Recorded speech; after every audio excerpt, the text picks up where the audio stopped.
Today I learned that when filming the TV series, The Mandalorian, in 2019, the crew ran out of stormtrooper costumes, so they reached out to the local branch of a Star Wars fan organization, whose members came to join the filming in their own homemade stormtrooper costumes. Today I learned that in 2018, a hacker broke into people's routers, 100,000 of them, and patched their vulnerabilities up so that they couldn't be abused by other hackers. Today I learned that since domestication, dogs' eyes have changed. Dogs now have eye muscles that make them more expressive and infant-like. These same muscles are absent in wolves, their closest relative. Today I learned Carrie Fisher was a highly regarded script doctor, someone who does uncredited rewrites on screenplays. She did rewrites on Hook, Lethal Weapon 3 and The Wedding Singer among many others.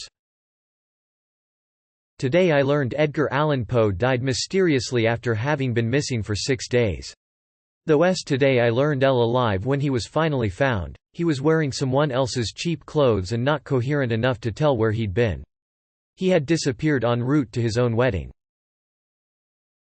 Today I learned Theodore Roosevelt's 1880 undergraduate thesis at Harvard was titled, The Practicability of Equalizing Men and Women Before the Law, which argued for women's rights, including property ownership, and argued that women ought to keep their birth names upon marrying.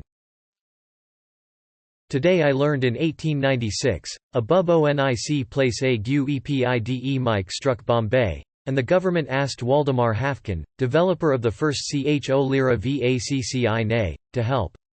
After 3 months of persistent work, one assistant had a nervous breakdown and 2 others quit. A VACCI was ready, with Haffkine sting it on himself first. Today I learned after losing her position in her university's anatomy department in 1938, Rita Levi-Montalcini set up a laboratory in her bedroom and studied the growth of nerve fibers in chicken embryos. This work led to her discovery of nerve growth factor, for which she was awarded a Nobel Prize in 1986. Today I learned that Kyrgyzstan is more distant from the ocean than any other nation.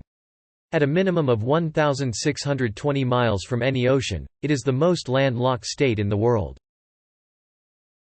Today I learned that the Japanese, other than nobles or samurai-class families, did not have surnames until Today I learned 1868, when the government required commoners to adopt surnames. Names were chosen based on locations, occupations, or simply were made up, explaining the diversity in Japanese surnames 100,000 plus present. Today I learned that Kathy Sullivan, the first American woman to spacewalk, became in June 2020 the only person to have visited both space and the deepest place on Earth, the Challenger Deep in the Mariana Trench. Today I learned Zach Galifianakis had a 2-week trial run as a writer on SNL, before being let go. He wrote a sketch with Will Ferrell being the bodyguard of Britney Spears's belly button that bombed so bad in the writer's room that Tina Fey put her hand on his shoulder to comfort him. Today I learned ketamine was given to boys trapped in a cave to keep them unconscious and to prevent them from panicking during their 6-day rescue.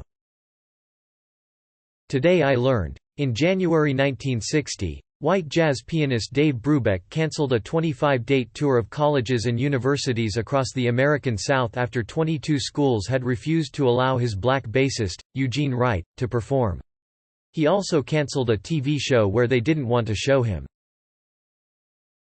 Today I learned NBC executives hated the script for the Seinfeld episode, The Chinese Restaurant, and only agreed to allow it to be filmed after co-creator Larry David threatened to quit. It is now considered a groundbreaking episode of TV, and the best example of Seinfeld's show about nothing premise. Today I learned Janis Joplin's will stipulated that $2,500 go to throwing a hard partying funeral for her. The funeral was held in a popular rock venue she used to have shows at and many of her musician friends performed. The 300 attendees got drunk and partied hard. Today I learned eccentric 18th-century American businessman Timothy Dexter authored a book complaining about politicians, the clergy, and his wife. The book contained no punctuation, so in the second edition, he added a page with 11 lines of punctuation marks, for the readers to distribute them as they pleased. Today I learned that Prince's Breakfast Can Wait album cover features Dave Chappelle impersonating Prince. Chappelle said he had to appreciate the way his joke was co-opted. "That's a Prince judo move right there." Today I learned Henry Cavendish, noted for his discovery of hydrogen, was a notoriously shy man. He communicated with his female servants only by notes. By one account, Cavendish had a back staircase added to his house to avoid encountering his housekeeper. Today I learned in 1913, the Daily Mail suspected its competitor the Daily Standard was copying its news stories. The Daily Mail published a hoax article claiming the SS Waratah had been discovered in Antarctica. The Daily Standard also published the story and added a statement from the harbourmaster. Today I learned there are robotic stuffed animals made specifically for senior citizens suffering from cognitive impairment and decline.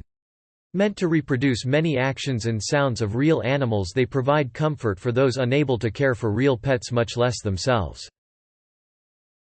Today I learned about Hannah Sabata, a 19-year-old Nebraska woman who stole $6,000 from a bank in 2012.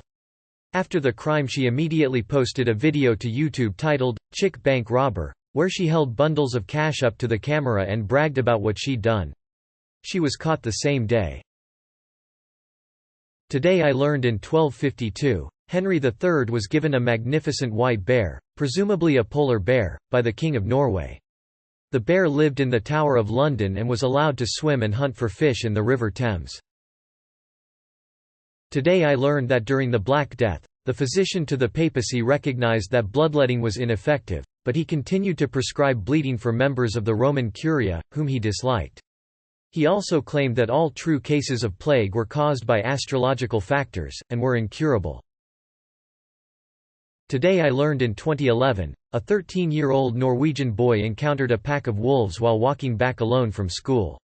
He managed to fend them off by removing his headphones and blasting the song, "Overcome," by Creed on full volume.